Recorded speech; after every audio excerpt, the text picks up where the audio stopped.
always comes up. All right, we're live now. Hey, everyone, Final Cut Pro Radio TV live. This is our Final Cut Pro Saturday meetup, and today we have all the way over to my, oh, that's the wrong way, to my left. Oh, I got to do this. Left is Bill Davis.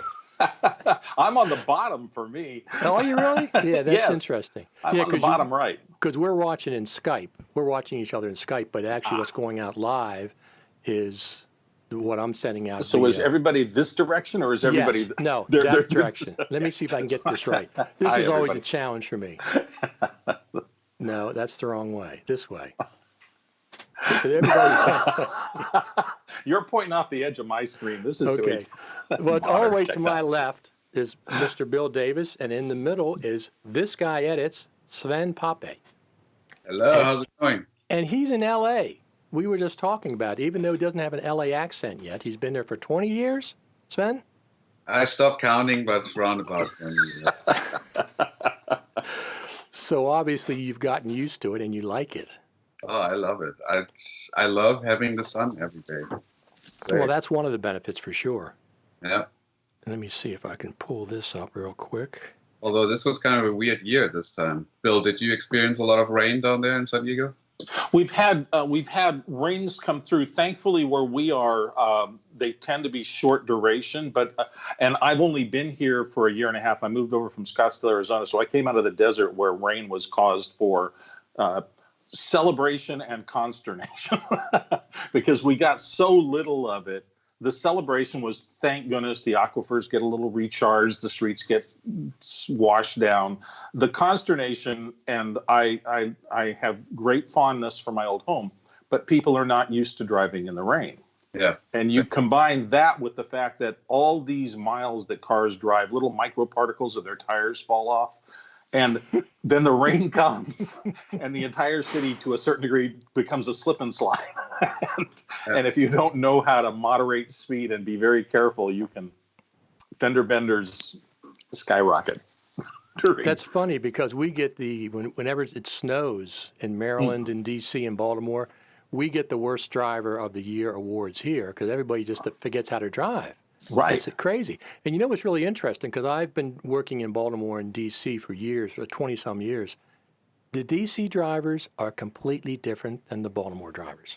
Mm-hmm. It's really amazing. They're only about 30-some miles apart, but there's two different beltways, and they really are. The way the different ones are more rude and more aggressive and stuff, it's just amazing that they're that different, but they are. I prefer driving D.C. for the most part. I don't know They're why. all, every place has its own specialities. I mean, it's been interesting here because San Diego is built on a kind of a series of hills. There's a lot of are equally. Where was it? Oh, London. The cab drivers and the knowledge. Did you guys ever read anything about that? I interviewed one of them one time. Did you? Yeah. Yes, I stopped and interviewed one with the camera. They have to go to school for years. Correct. Now it might be different now, but they used to have to memorize the entire town, the whole place. Now, and then maybe it's different with phones and stuff, but yeah, I was amazed. They have to go to school. Yeah, take that really seriously there, and that was to become a London cab driver was a high accomplishment. Right, not a trivial. You secure the job. How do you present yourself? Have a personal brand so that you stand for something. All that stuff. All the good stuff. All the important stuff. Absolutely. I think so, yeah. Everything I've learned in 20 years. Yeah, well, that's a lot of knowledge. I mean, So it gracefully, as Sven has always done brilliantly, is no small skill. Exactly. Just somebody going on the internet and saying, this is how I edit is not the same. No, not at all. And, I don't think anybody, before I saw Sven's first stuff, and that's how we met at NAB a few years ago, and I was really pleased to meet him because after seeing a few of his things, I had never seen someone break down the thinking. It was always about mechanics. It was always about, it could be about storytelling, but it wasn't storytelling with the specifics of how do you make a decision in the edit that's going to motivate the next piece of your story gracefully. I had never heard anybody really talk about that, and Sven did that brilliantly in a way that I hope got a generation of editors away from thinking about which button do I push and into thinking about why and when should I push this button to really make a difference. There's a reason why that is because I don't know which button to push most. Exactly. So if I wanted to talk about anything, I can't talk about computers. So you'll find this out today when we talk about the new Mac Pro. All that stuff means nothing to me, other than, oh, it sounds like it's really expensive and really powerful. But yeah, so I really wanted to focus on storytelling, emotions, and characters. And that's ultimately what gets you hired, is if you're a good storyteller, I think. Well, I agree. That's a very important part. So we're definitely going to be talking about the Mac Pro because, it was predictable that this was going to happen. People are complaining about the price more than anything. They're certainly not... No, they're complaining about the stand more than anything. But that's the display. I really don't care about the display because I'm not. We can certainly talk about that, but I'm not going to buy one of those, so I'm less concerned about that. But one thing they're not, at least I haven't seen, they're complaining about is not enough PCIe slots. So we got that one checked off, right? This is a part of that little thing I was saying before. People are fascinated by and are willing to.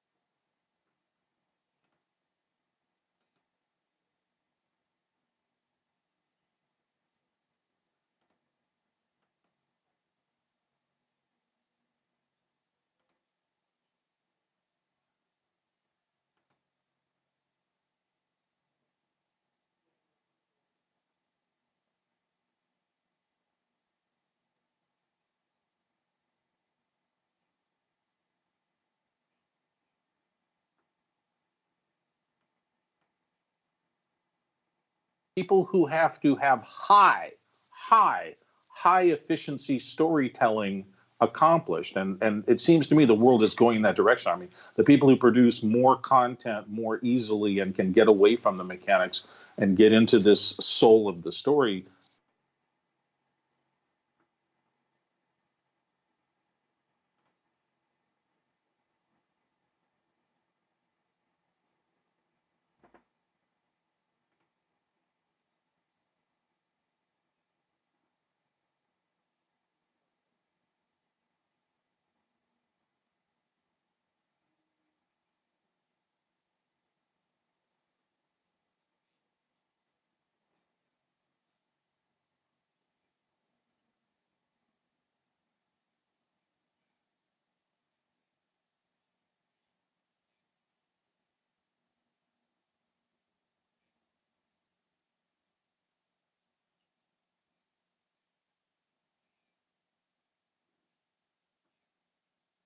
And so that would be my question to you guys that understands the power behind this machine, whether that's really justified.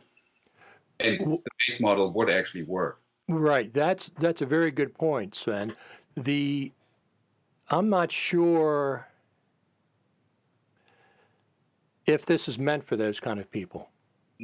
Even though the base model, I mean, how many just regular editors need 8 PCIe slots?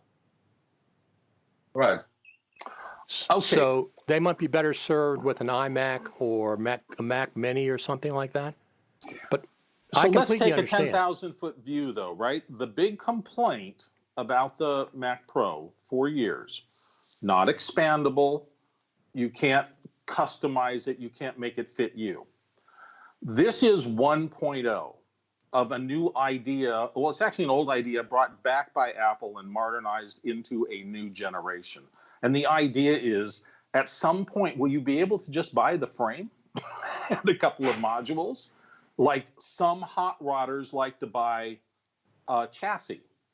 And then they're going to go in and their joy is to customize the heck out of that chassis. They want to build it like you want.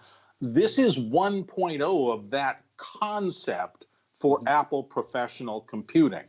And, they've kind of said, I think, with the base model, here's the lowest end stuff we currently sell to rack into this thing and get it done. And it's a pretty high standard they've set. They didn't do this with all of what I hear lots, well, why didn't they just give me an i9 instead of making me go to the higher level processors?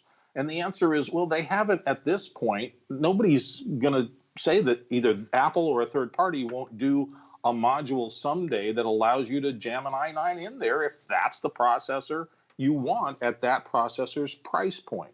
So I just think, again, it's the pre-shipping. Everybody's telling you what Apple was trying to say with this thing. And I think a lot of people are missing the point about it. Sven, go ahead, Sven. Yeah, I remember the old Power Mac, the starting price was like $2,999. Okay. Then the mid-range was like $3,800.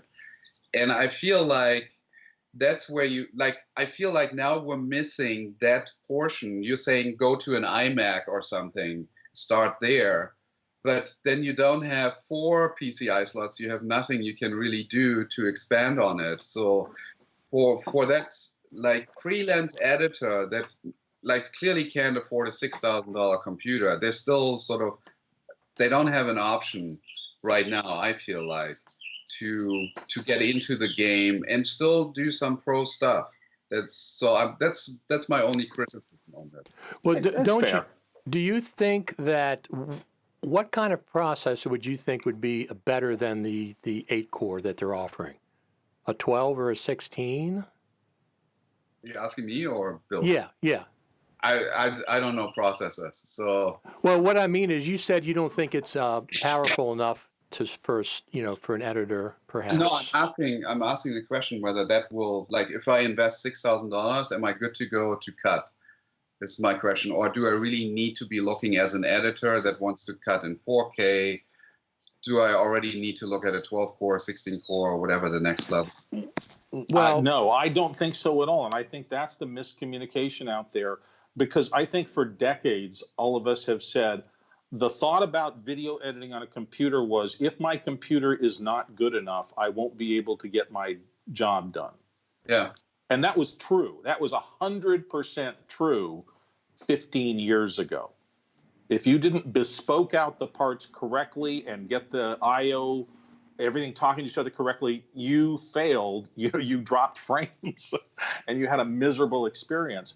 I honestly think for the last 5 years, whether it's PC hardware or Mac hardware or Linux hardware or whatever, that's kind of gone away. And what makes me believe that is my laptop, because I sit there and cut not only 1920 1080 stuff, but 4K all the time, successfully, sometimes using proxy mode if the load is that high, sometimes not if it's a single stream and all I have to do is a simple edit. And so if that thing can buttery smooth cut video, which honestly is about maybe 80% of the video that gets distributed in the world right now, then I'm confused why people think the lowest level of this high-end professional machine will somehow be deficient for their needs. Yeah. We've moved from a garden hose in your front yard to a fire truck. Now, this is the smallest, simplest, fewest hose fire truck, but it is still a fire truck. It is not a garden hose.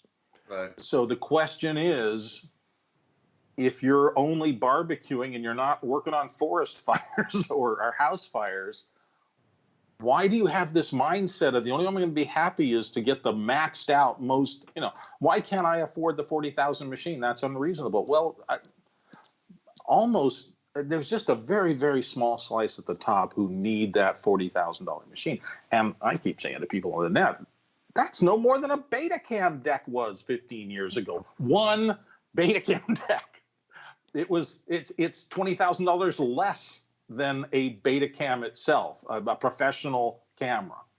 Yeah. And yet you get this fire-breathing monster of a machine for the same money. Yeah, economics of everything has changed. And I get that people don't want to spend any more money than they have to. There is, I think, more risk more editors, harder to make sure you can get an income stream coming. All those things are very real. And if you're starting out, I have great sympathy for the kids who are coming up and saying, oh, this would be so nice, but I just can't make it work. I get that. Totally correct. Right. So it seems that Apple absolutely did go for the high end. They've been criticized about not doing the high end for years, not paying attention to Hollywood. This is squarely aimed at the high end. Squarely. So it could have left a little bit of a gap in what Sven's talking about between the iMac Pro and this high end. But to me, yeah, $6,000 is a lot of money for some editors. However, this is the thing. When I buy a computer, I usually resell it before 3 years is up. With this one, I'm looking at a lifespan of 6, 7, 8, 9, 10 years because I can replace the parts. Yeah, I can think that's replace fair. graphics cards. I can replace this. I can replace that. So I'm looking at a much, much longer lifespan. But I agree with you. There is a little bit of a gap. But imagine if Apple had catered to that gap area and not had 8 PCIe slots. Yeah.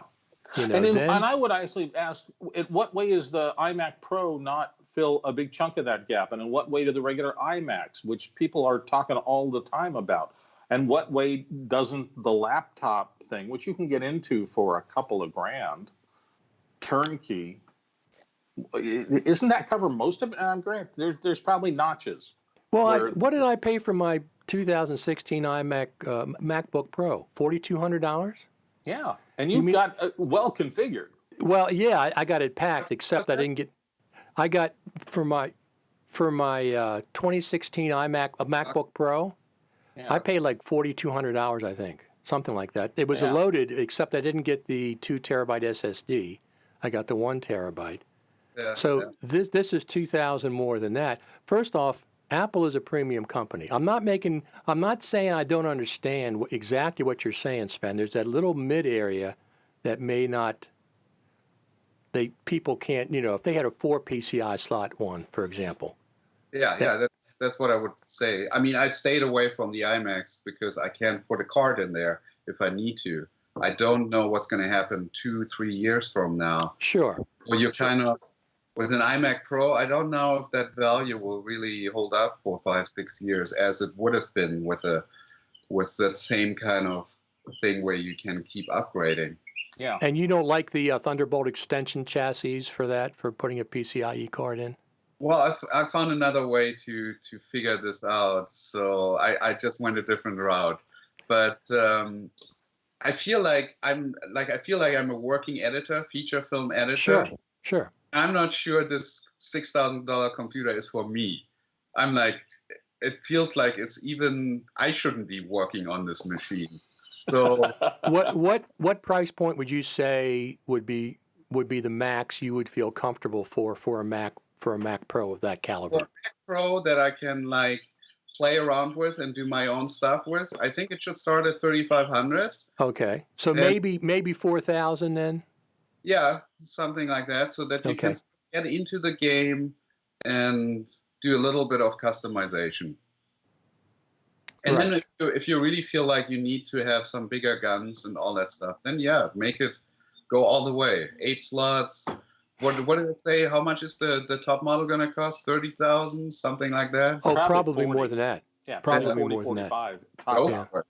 Take away the halo effect and make it the roadster of professional computers and all that stuff. I think is great. That's a great strategy. It's just missing that little startup.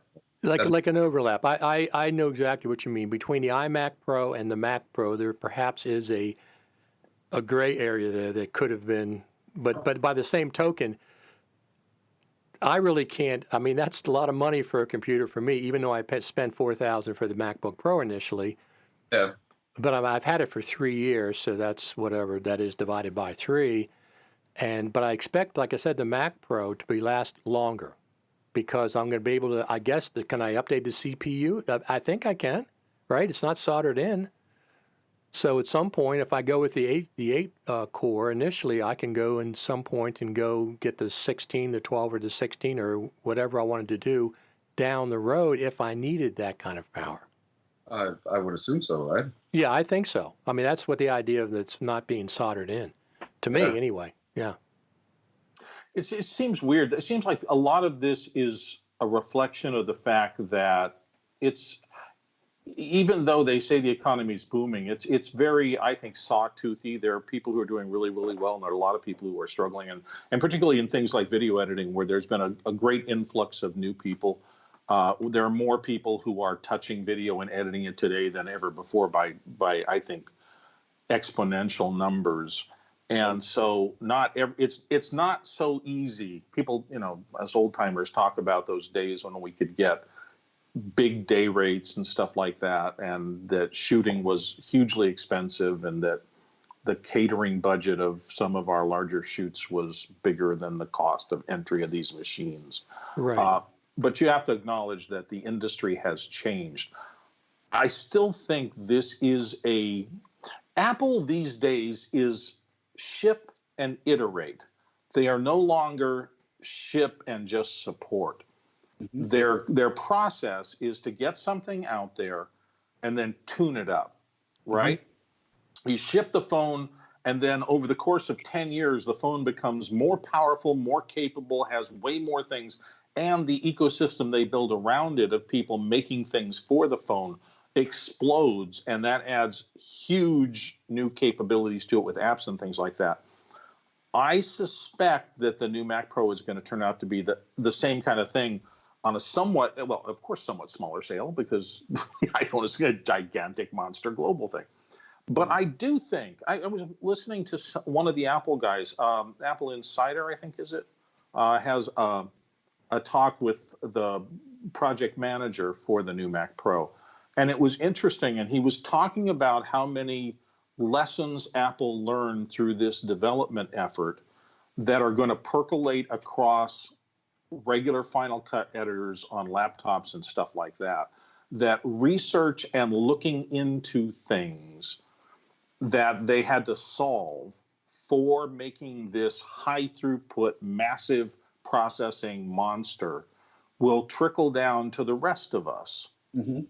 And improve our workflows too. I mean, I think Afterburner is a good example of that. They were saying that only Mac Pros will be able to use it, but the stuff we did in terms of optimization and understanding how Afterburner needed to leverage our new processes and how we could streamline code, particularly, is going to help everybody.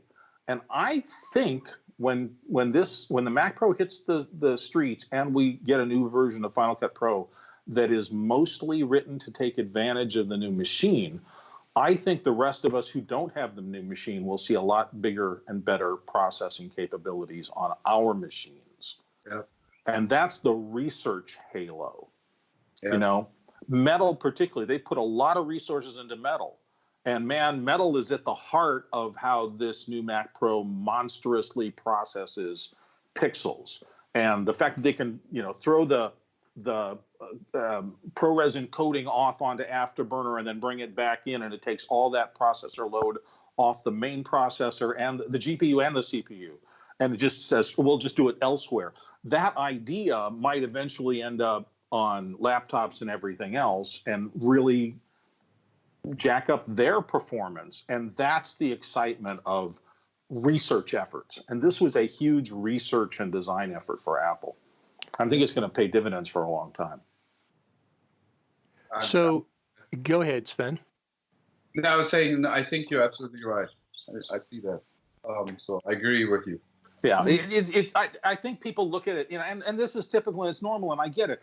What does this machine do? How does this machine fit? What is, they've released this after a long time. Let's look at this and analyze this and figure out this thing's strengths and weaknesses. And I do think that Apple behind that is thinking this is our best iteration of our current thinking, but man, it's caused us to rethink a lot of things around it. Yeah. And right now, the great advantage for all of us is they are thinking like pros.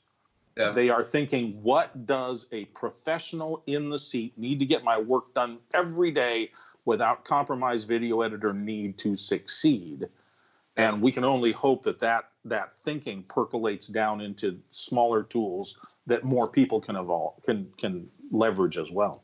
Well, there's a couple of things. First off, Apple always is criticized for price. Okay, their iPhones. Seriously, right? Their No. iPhones are criticized for price, but people still buy them. Their iMac Pro was criticized for its price. The MacBook Pro was criticized for its price. That is nothing new. Right. I think what's happening is people have a different definition, to a big surprise, of what Pro is. Apple was clearly aiming at the high end of the Pro market, not downstream that much for this machine. Yeah. That's what it seems like. They were definitely aiming, because they've been criticized.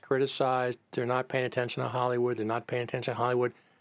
Now they're paying attention to Hollywood with this machine. Absolutely. But that, it sounds like we're still going to have to wait. Like, again, I feel like I'm in the gap with this, where I feel like this might not be, I should not be buying this computer. So everything you're saying, Bill, sounds like we're still going to have to wait 2-3 years so that I will reap the benefits of this amazing piece of technology that is now out in the market. And yeah, so it's like I've been waiting for a long time. I was ready to buy this machine. Yeah, but you've seen the shape of it. You now know what it is. You know, it's not an unknown. Now it's a known. And so which direction the known thing iterates, I will say Apple is, a mass. They like selling large numbers of things. They don't need to. It's not required. Yeah. But they're really happy when their sales numbers come in strong.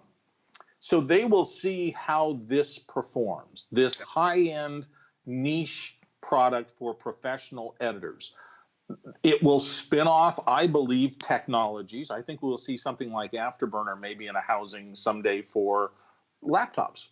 Maybe that technology, that's possible when buses get fast enough and whatever technical things it needs. But I think it will spin off these other ideas and the other things, and it will improve overall computing for people who do digital content creation on the Mac. I shouldn't have said that term. There was a big debate online about content creators versus video makers and who's this designed for and what is a content creator. Right. No, that's exactly part of the problem. I mean, I'm saying problem, but problem because of what this, social media people are talking about. I did a list of Mac Pro articles. I have it up on FCPX.TV, 25, 26 articles, 27, it grows every day. And they're all talking about, the articles are talking about how great it is, for the high end. But there is a gap in there somewhere. Mm-hmm. But the thing is, I know people were waiting for the Mac Pro, and it would have been nice if they would have had a model that was perhaps $3,999 with, 4 PCIe slots. I don't know if that's possible without, retooling their whole system. But I don't think that they're expecting high numbers of the Mac Pro. I don't think this is one of their things where Apple is expecting to sell thousands and thousands and thousands. I think they did this specifically for the creative community, the high end. And they're not, of course they want to sell as many as possible, but not necessarily, Well, let's drive into another metaphor. So you have, most people buy passenger cars, right? And light trucks and stuff like that. Right. Everybody understands that the reason that the big car companies do Formula One research and they have their tag on those insane edge case maximum performance drivers. Everybody says, well, we're doing this so that we can learn lessons, right? And that's a tier. There's another tier in the middle, NASCAR and those folks, and they're working hard and they're spending huge amounts of money to do research on other things. Now, NASCAR is not Formula One. They're different things. I mean, Formula One speed, you're looking at aerodynamics and all sorts of other stuff.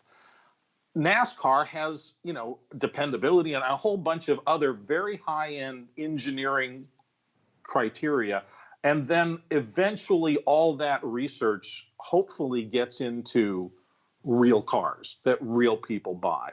Yeah. So maybe part of this debate is, so if your opinion is that Apple should have aimed at NASCAR and gotten that stuff right so it could filter down to the regular car drivers, that's a legit point of view.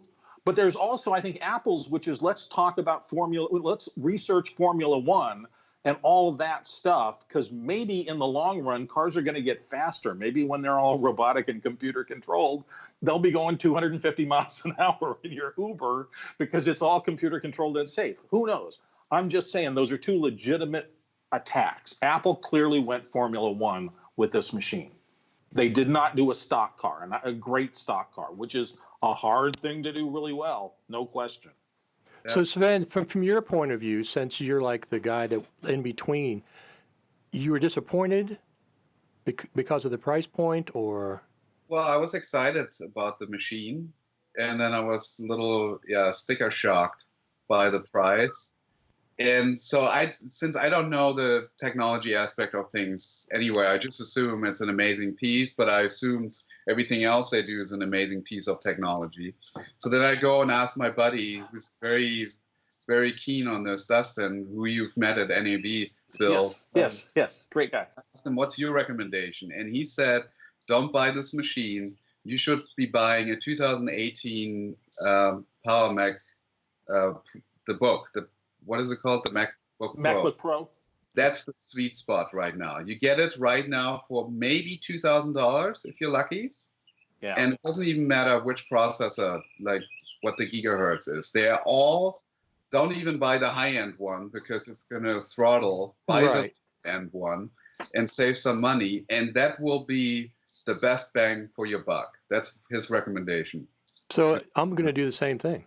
I think I'm gonna try to save for the Mac Pro, but I'm not going to buy it when it first comes out. First off, I want to see real world tests. Yeah. You know, I'm going to see the test for like a few months and to see how much of an advantage there is. Because if I buy one, it's not going to be the top end processor.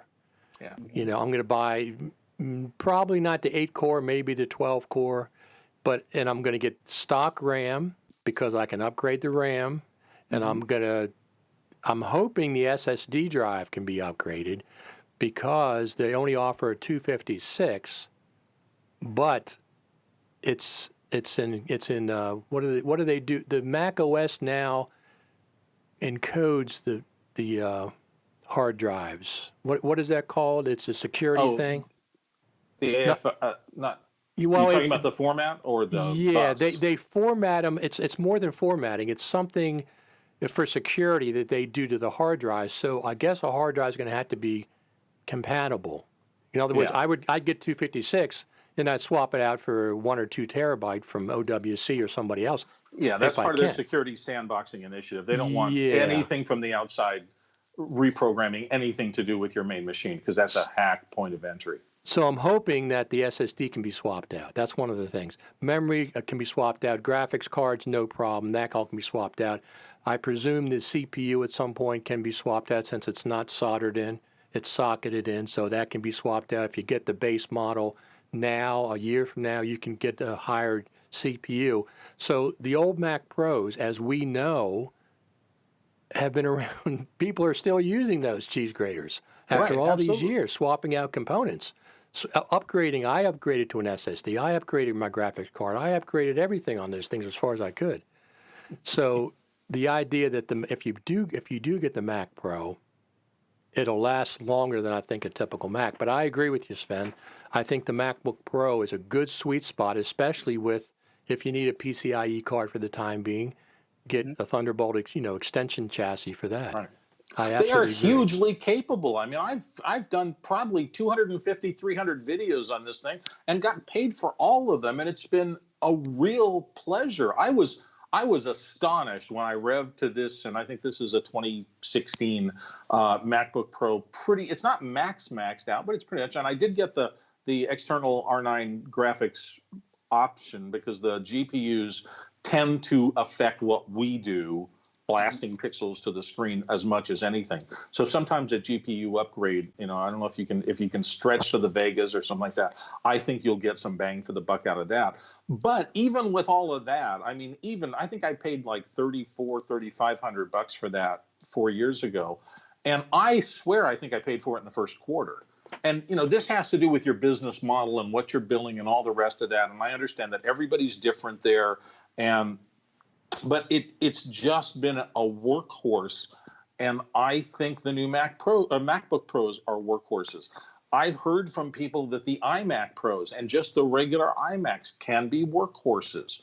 And so if your business model is that you can make enough money in 3 years to not just pay for it, but maybe earn 10x what you paid for it, and then put enough of that away to iterate the next one for the next 3 years, we're all kind of, technology is advancing. And that's one of the things that this new Mac Pro is. It's a huge advancement in technological thinking. We had not, we regular consumers of video editing software had not heard about these programmable ASICs in a way that could handle encoding and decoding separate in a box. That was a brand new concept for me. I'm sure the engineers have been thinking about that for probably 5 years. But for me as a purchaser and end user, it started me thinking differently.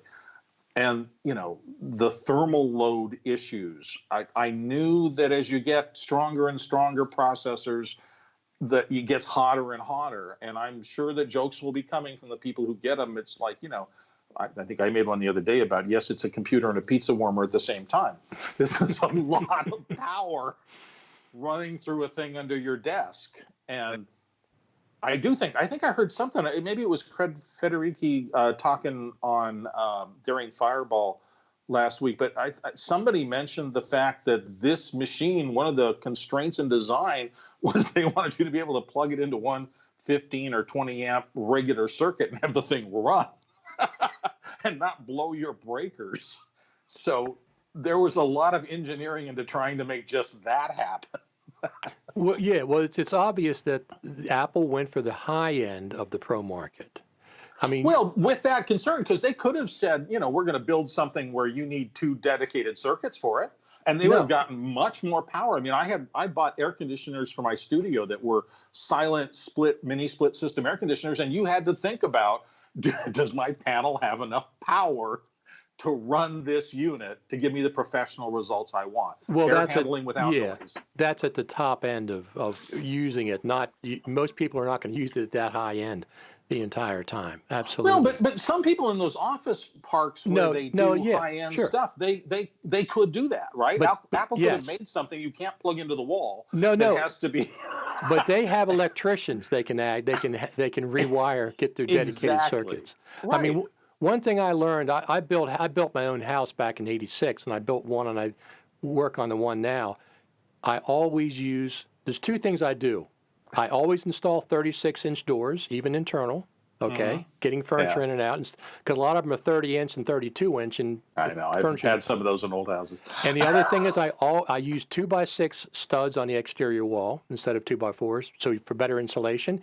And I always install 20-amp circuits, never 15-amp circuits, maybe for the lights 15s. Yeah. Those I had a house built in upgrades. 1937, and it had 15-amp circuits that were not grounded everywhere, all the basements, the living rooms. And so I remember fighting that for a while. But, that's what Apple had to think about. We don't have to think about it. We're going to plug it in and expect it to work perfectly from day one. So and Sven, they're going, So you said about $4,000 would probably be a comfortable price point for you. So first off, I'm not going to buy one when it first comes out. I'm going to wait. Yeah. I'm going to wait for 6 months. There's no rush. I'm good on this 2017 iMac for another year or so. So $4,000. So my suggestion is save up the $4,000, and we'll do a GoFundMe for the other $2,000 for you. Would that work? Sure, absolutely. Let's start a count of the number. I want you to have one. I want you to have one. Video editor initiatives. Yeah. So that's. I'm with you. I'm going to wait as well. but I'm sad that I have to wait because I understand. I'm excited to get that. Dude, if you have 250,000 subscribers, if you can get a quarter from each one, just No. have them mail it in on a postcard, tape a postcard, you're golden. But yeah. It's a principle. I'm not spending. Okay. I get it. I totally get it. So I'm going to go with the MacBook Pro. That's my what I'm going to do as the next move. That's you and I are exactly in the same spot. I'm going to do the exact same thing while I'm waiting for the tests, like I said, to come in and stuff. I'm good for about a year on this 2017, but my MacBook Pro is 2016. Are you going to do the 2019 or 2018? I'm going to get the 2019 because I want to get the 8-core. Okay. I don't care. 2018 because obviously I heard that the 2019 throttles real quick. Okay. It basically does the same thing. Well, that's a good point. I will check into that before I decide to buy. Yeah. Now, the thing, here's what I always do. I buy, like the MacBook Pro 2016. I get AppleCare. AppleCare runs for 3 years. Well, my 3 years is ending at December of this year. So I want to sell it in the next 6 months so it has 6 months of AppleCare for whoever takes it. Nice. And that's the same thing I'm doing with my 2017 iMac. It's good for a year and a half from this December. So I have a year from now, I have 6 months left on that to sell it because I feel better when I sell, Macs with, some kind of AppleCare with it. So that's what I do. Have you ever used it? Have you ever had the case where you needed it? Which? The AppleCare? AppleCare. Yeah. Yeah. Oh, yeah. Over the years, sure. That Bill, what is that big thick display that they have? The Apple Cinema display. Yeah. That went up one time, and I had it. In those days, when you got it for the Power Mac, for the Mac Pro, it extended to the display. Yeah. And I took actually, that though, one time. in this laptop, the month and a half after I got it, I started getting glitches on the screen, and I didn't have AppleCare on it. And I took it back in, and they said, I got this problem. And they looked at it and said, yeah, we're having the yield things aren't quite there yet. So we'll just replace it for you. They just swapped the new one, and it's been flawless ever since. Right. So I get your strategy, and I don't think that's a bad strategy at all. These are very complex machines, and they can go wrong. Parts age. I've been really lucky with pretty much most of the things that I have that Apple has created. That was an exception where I had to get a screen replaced on it. But my phones have all just been kind of like they just worked. The laptops have all worked. The desktop computers over the course of time. Right, they work. Well, one of the... Go ahead. There have been glitchy times. But usually a software update fixes it within a week, and then you move on. So one of the recommendations is I get my AppleCare on eBay. Oh, interesting. Okay. I don't Are get you it one of from those Apple. guys who buys gift cards at 10% off and then uses those to go? Absolutely. I got Final Cut Pro. I never paid $299 for it. I paid $299 minus 15 or 20% right from the get-go. Absolutely. Yeah. I have $425 now in my iTunes account. I'm not sure how that's going to work, but no, I get it on eBay. Like for I can get it for $50 to $100 off. And still, just get a trusted vendor, somebody who has a high rating. Don't buy from some guy. And it's always been fine. So I'd never buy it directly from Apple. It's still the same thing. So that's one of the recommendations I get. So Sven, you're working on a movie right now, you said? Yeah, I just finished cutting it with Picture Lock, and we're now in the stage of color correction and doing the score. And it's all happening globally. Like I'm cutting here in LA, the director's in Germany. The score is being recorded in Prague. The DP is in the Netherlands. He's doing the correction over there. So online collaboration all the way through. So you're using Final Cut Pro 10, right? Yes. For editing? Yes. What is the color corrector? Is he using DaVinci? They're not, unfortunately. I think it's called Nakuda or something. Okay, I don't know that. Okay. It's some European thing, and it wasn't easy to get from Final Cut 10 into that system. Like I did the whole bring it into DaVinci, it showed up, and it was all there. And then I tried to go the same way to them, and nothing showed up. So I had to go into DaVinci to create the EDL and ship it that way. So what about sound? What about the audio? Is that Pro Tools? No problem at all. I bought the plugin for like, I think it was $100. Right. And the guy was happy. No problems at all. Well, that's good. That's always good. Use Pro Tools? Pro Tools. Most likely, most everybody goes, if they go out, they usually go to Pro Tools. Yeah. I use Logic, but I understand the need for Pro Tools. It's an industry standard, just like DaVinci is the same way. That's usually what a lot of people go for. So one of the articles, I have this, let me have this list up here, Final Cut Pro, FCPX.TV. One of the articles, speaking of DaVinci, Apple's new Mac Pro will be a Hollywood hit, and that's from Blackmagic Design CEO. Mm-hmm. Everybody seems to be on board from the high-end people. Red's on board with making a plug-in that works with their stuff. Blackmagic's on board. I think Adobe's on board, right? Yes, They're Adobe probably was one ecstatic. of the announced from the Hill. Yeah, they're probably ecstatic with this stuff. You know, Yeah, I mean, well, you know, but not like, you know, we know that there's a gap in there that's perhaps doesn't overlap between the two.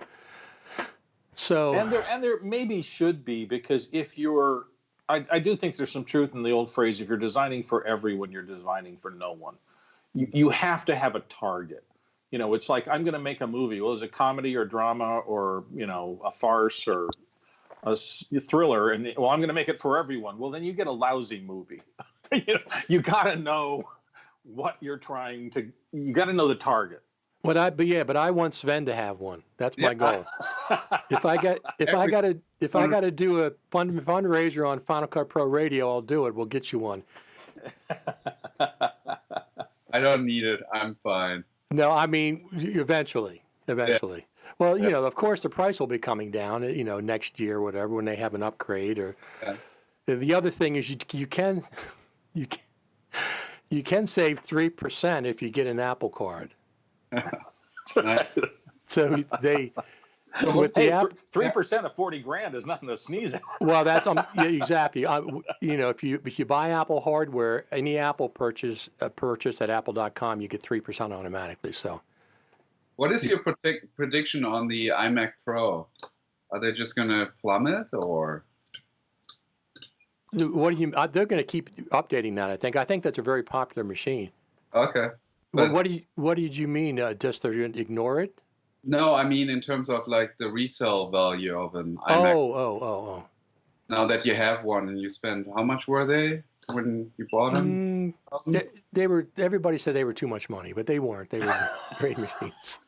You know, that's the thing about this. Look, we hear every time there's an Apple product, there's a new iPhone, there's a new iMac Pro, the MacBook Pro.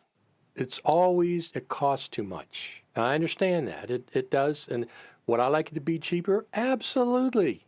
I would love it to be cheaper. You know, but if I need it, it's also ephemeral. We think that, you know, these things are important, and they power our businesses and help us feed our families and make our livings. And so they're important in that respect. But my wife and I just decided we needed to recycle a bunch of cardboard. We had a bunch of boxes here. So we went down to the landfill place, and it's right next to the recycling center. And so we drove through the recycling center to throw our cardboard, a whole car full of cardboard, into the cardboard bin. And I looked over, and there was the computer death bin with all these towers and all these boxes that people lusted after and needed to, you know, there were big computers and small computers and there were hundreds upon hundreds of these machines. And you're just going, you know, sick transit technology. This is, you know, we lust for these things. We want them, and we've got to have the best one. And if we don't, we feel disappointed because we're not getting 60 teraflops. We're only getting 30 teraflops. And then 3 years from now, it's like, oh, you wanted that old thing? I don't know if you can give that away. No, and of course. At some point, you know, this is the path we have to get through technology. Technology is a very rapidly moving target. This is a great moment because I do think they did some really thinking outside the box. That's a terrible analogy for a computer that looks like a cheese grater. But I do think there's constructions and thought that Apple put into a lot of little things in this that are going to be a little transformative thing going forward. We'll start to see some of these ideas Mhm. This set of processors, metal. Well, that's true. Even Metal 2 now is coming out, so that's going to be a Right. big difference. So, Sven, the other thing I wanted to talk to you about, so you really you're using Final Cut Pro 10 still, right? Mhm. And you like it? I love it. Yeah, Whenever I get the chance, I try to cut it in 10. The right. feature was started in DaVinci. I gave it another shot. This is the second time that I was trying to cut a feature in DaVinci, and it felt still clunky to me. It still felt Right. in a flow state. It's not just me that is not used to the software. Sure. I still saw some real problems where it isn't even as smooth as Premiere or Avid. And then there's some bigger issues where it's like, that's a deal breaker. And then I just decided I'm going to go back to Final Cut 10. And then immediately I was working twice as fast and I was in that flow state. So really enjoy it, and kind of always recommend to the film production to go Final Cut 10. So what are you looking forward to with Final Cut Pro 10.5, which will probably be out? Now, Apple pre-announced that there's going to be a new version in the fall, probably around the Creative Summit. That's pretty logical. What kind of things would you be interested in seeing?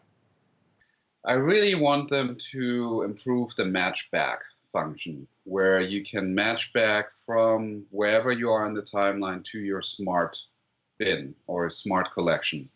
That is, for me as an editor, even more so important than the whole online collaboration or sharing projects, because you kind of can do that now with XMLs. It's pretty solid. But that's the one thing where I feel like it's really hard to stay in the moment when it takes you back to the dailies, some weird folder that has no relationship to how I organize my footage. Right. Right. So replumb Shift F. Yeah, So- and then when a lot of times, like in the multicam, it doesn't go to to the source clip and things. And I notice even just from the timeline, it'll when you do Shift F, it'll go somewhere, but you can't even see it in the browser. Yeah. Sometimes you do don't it a know second time, it gets you where you want to go, though. So, Is that what you have to do a second time? sometimes it seems to me that sometimes Shift F matches back to a reference clip, and then another Shift F will match you from the reference clip back to the clip in the Okay. browser. Sometimes, so try it. I mean, it doesn't always work. It's not perfect, and I agree. Matchback is not one of 10's strong suits, but you can do it. And usually that second time, I find probably 80%, 85% of the time, it'll get me where I'm trying to go. So, Sven, And you haven't been to on the Creative frame. Summit yet, right? No, I haven't. No.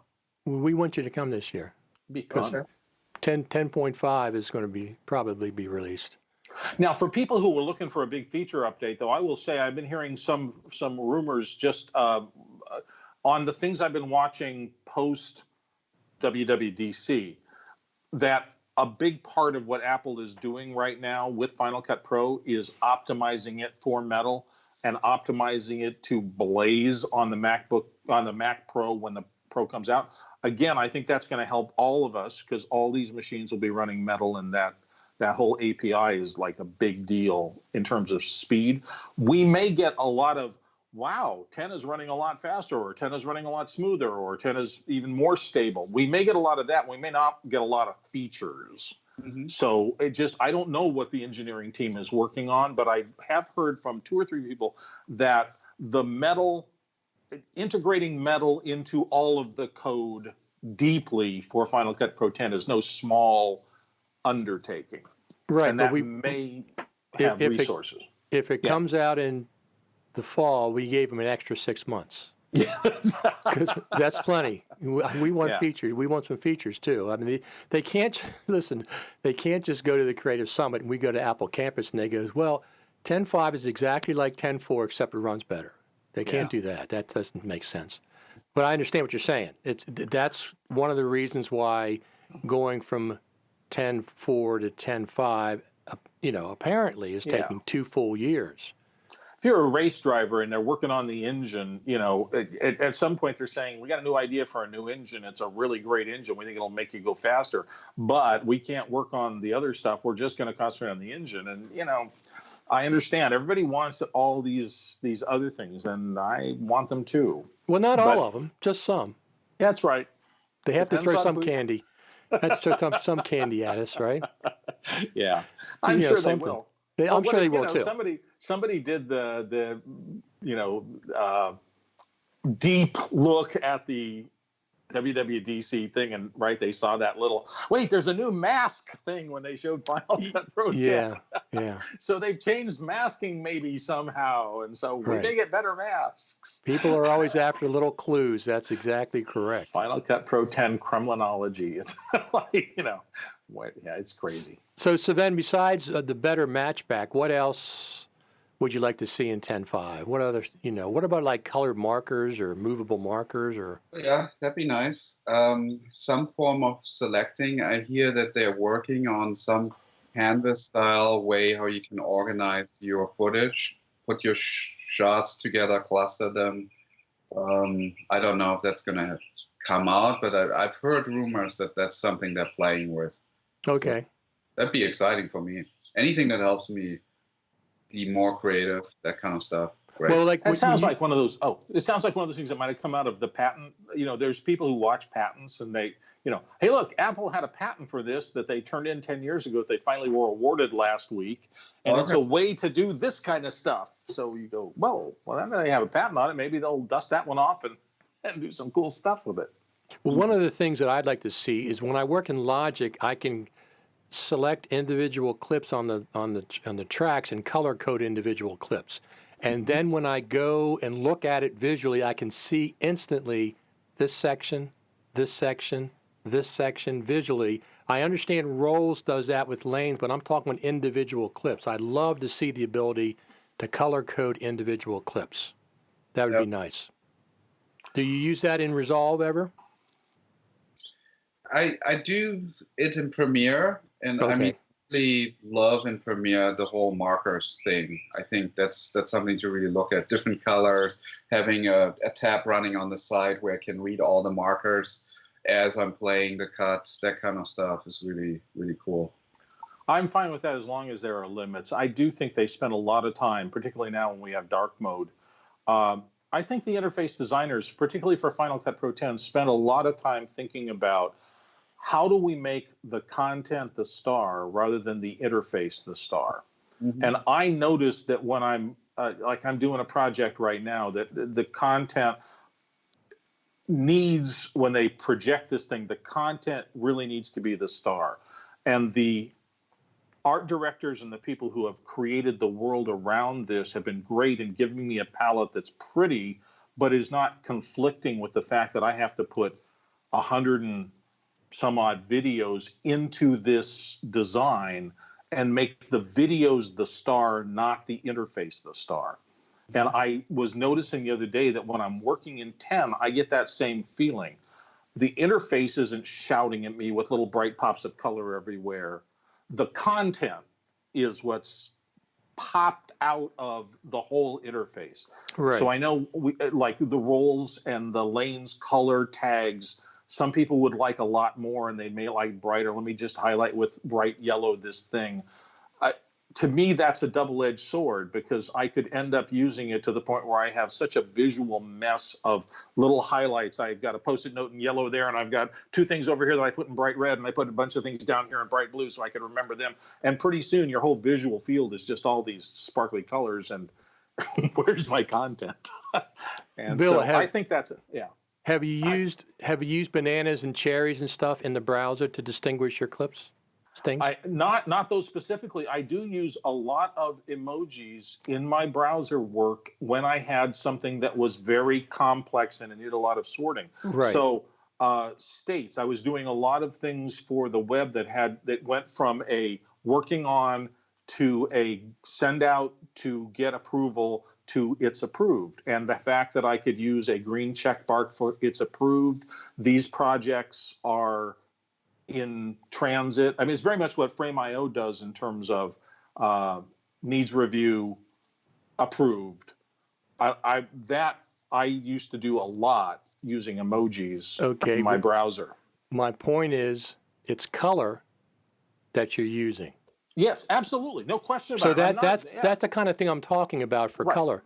No, so I don't need an unlimited color palette, but just Logic's is really nice. All the Yeah, colors, they're I don't use related. Logic, so I believe you, and Yeah. and it sounds like they've cracked the code for that, and that's great. And if they bring something over where they've cracked the code, I'm fine.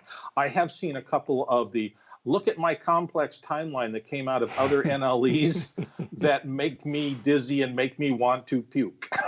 Yeah, It's I've heard that. Yeah. how can you see anything on this? I know you're proud of the fact that you've got 9 million clips on this thing, but my God, they're all just screaming at me.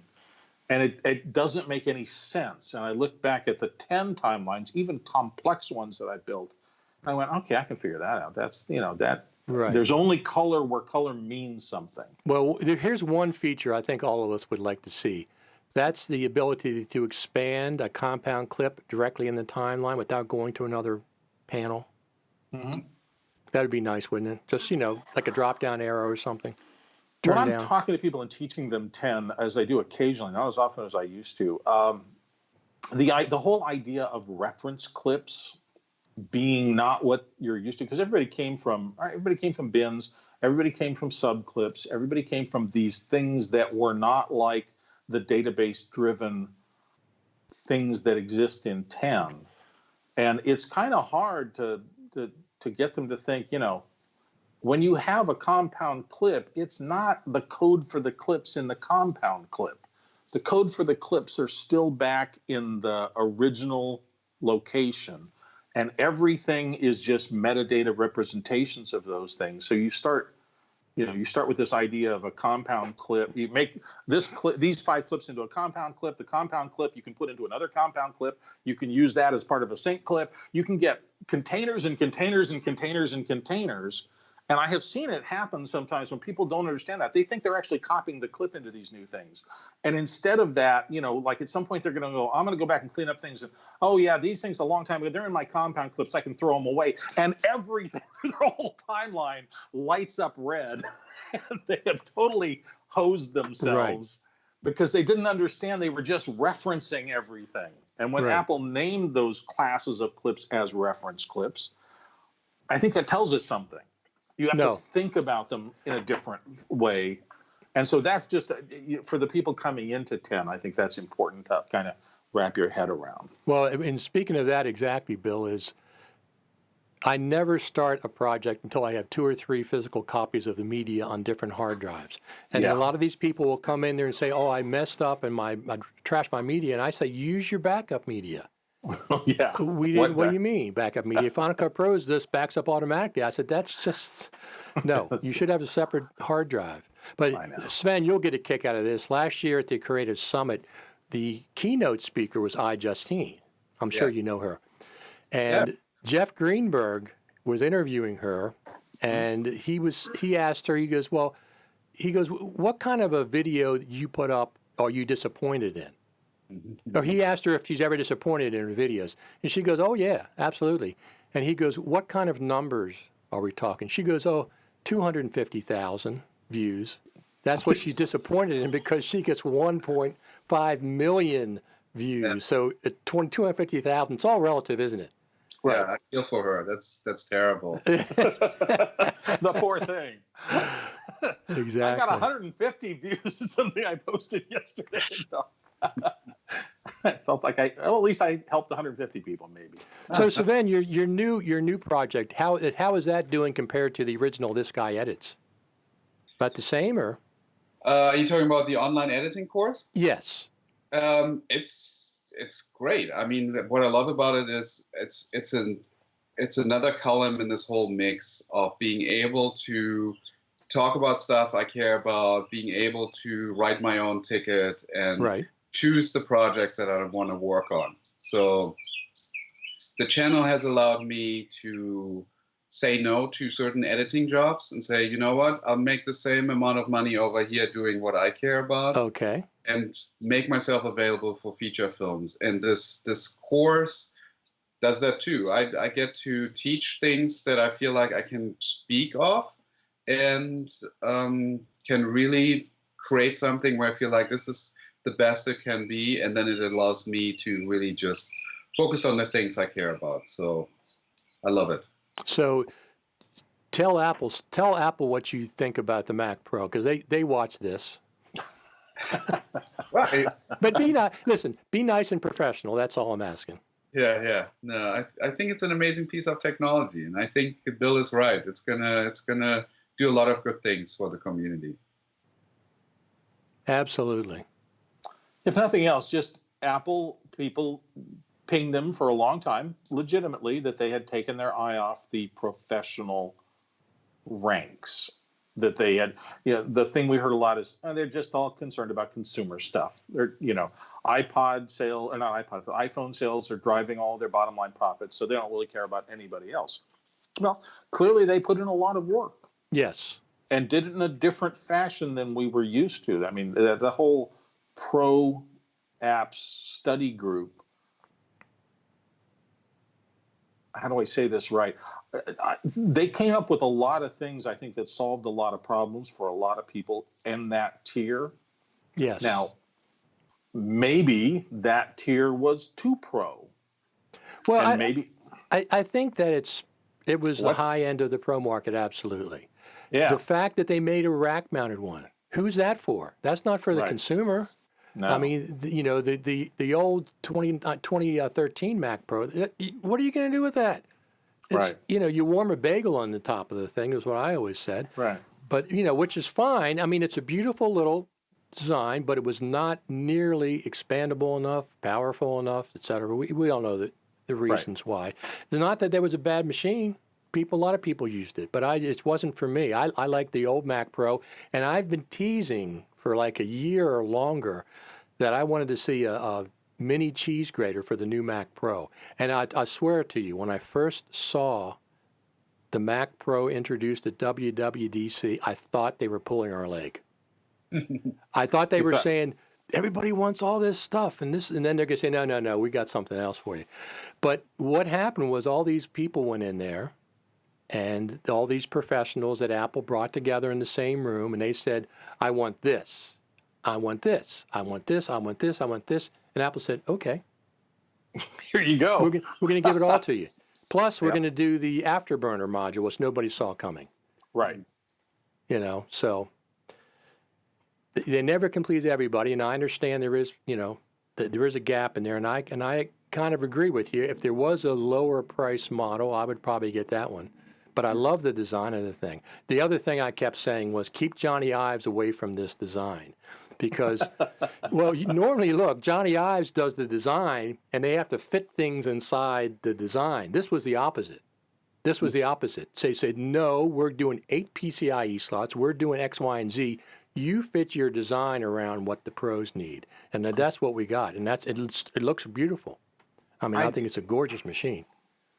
I think he contributed massively to this because from what I can see, right. He's a materials science guy. He is a design and form. He's a form follows function guy. And I think that most of what we're seeing in this design comes from function. I mean, the whole cheese grater idea is all, I think, 100% about airflow and cooling. Oh, yeah, absolutely. Because the function is keeping this ridiculously power-hungry, ridiculously powerful processor loads in all areas of this thing cool enough not to throttle. I mean, that's what Craig, or not, I know it was Craig or somebody, maybe it was the product manager, somebody else said, this thing, it's like the display. The display has the same cutouts on the back. They match, but again, it's thermal. They said, this thing can run 100% all day long. And most grading monitors that have that much brightness capability shut down from thermal throttling after a short period of time. So it really is, that's the function. How do I build it so it stays on all the time? If it doesn't shed heat properly, it's not going to stay on all the time. So what design sheds heat? Well, the world's most complex screen door is what you've got there.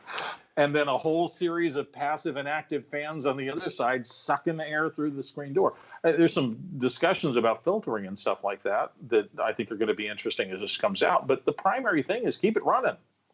No, of course. Keep it running under load. Absolutely. No, that's absolutely true.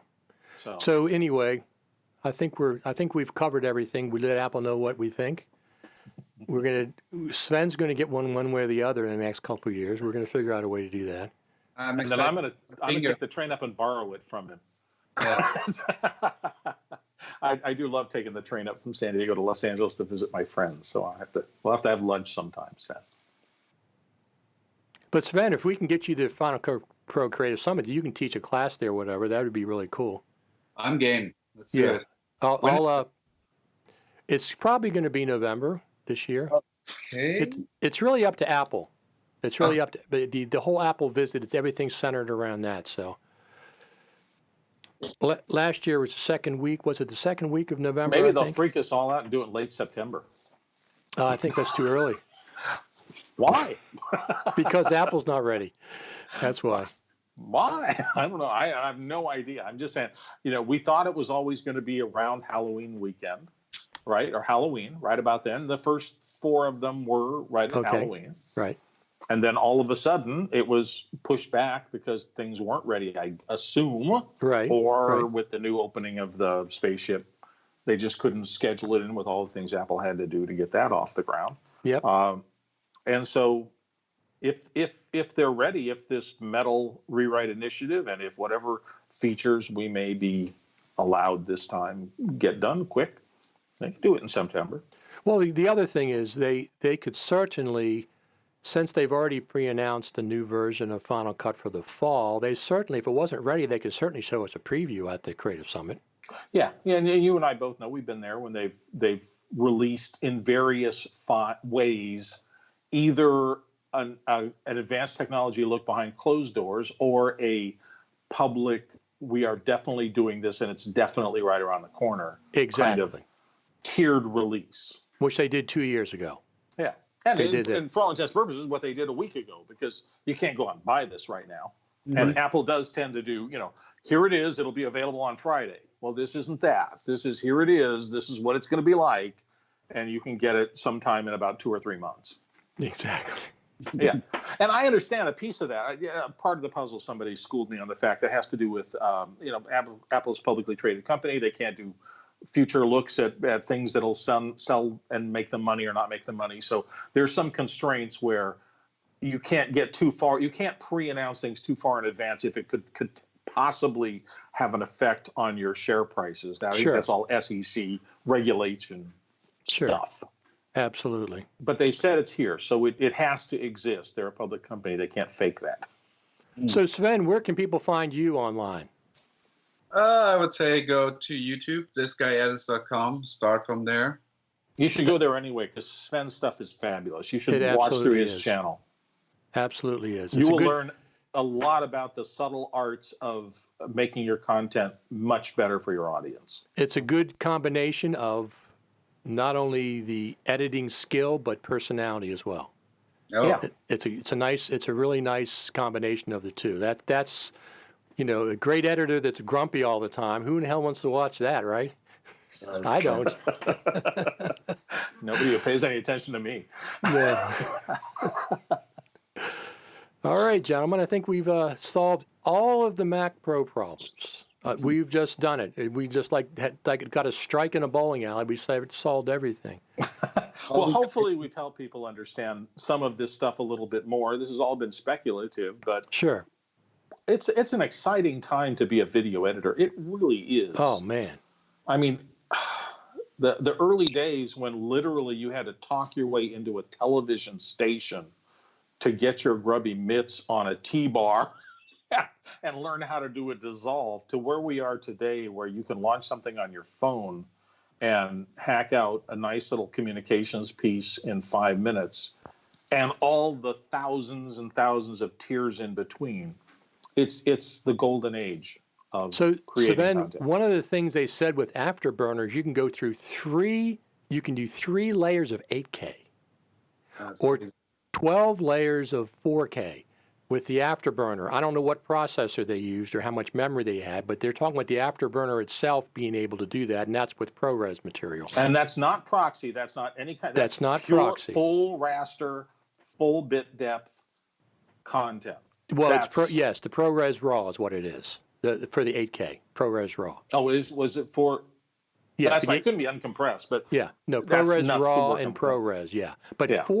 3 layers of 8K, 8K, what is that? You know, what is that? I mean, that's like insane. The 4K is doing fine, but I mean, if I get a camera with 8K, that's fine. But I think 12 layers of 4K, not proxy. But that's the Afterburner card, and I'm pretty sure the Afterburner is stock on all the models right from the beginning. I think And that's it's going to change over time. I mean, the magic Yes. that I understand of Afterburner is because it's a programmable ASIC. They'll have some mechanism where if what it's doing out of the box is high efficiency transcoding of ProRes and ProRes RAW, that doesn't mean that somebody can't program the gates on this beast to do the same thing for Red RAW or the same thing for Blackmagic RAW or the same thing for something entirely different. Right. It's not a fixed thing. It's almost kind of like a mini configurable computer inside for one specific task, to blast pixels from this state to that state. That nobody saw coming. Nobody saw that coming. Opens up a lot of long tail. This machine will not get obsolete because it can't do, the thing that's built into it. Because the thing that's built into it is a Etch-a-Sketch. Clear it, write new code into it, let it do something else. That's pretty cool. Yeah, very cool. All right, gentlemen, I think we've solved all the problems now. Let's hope so. If there's any left, I'll put up Bill's cell phone number on on Twitter, and you can text him directly. These opinions are mine only. No one has authorized me to say a damn thing about anything. Sven, it's been great having you. I'm really glad you got a chance to come on. Thank you so much for having me. Absolutely. Bill, of course. Nice to see everybody again. And we will talk to everybody later. I'm going to sign off. Cheers.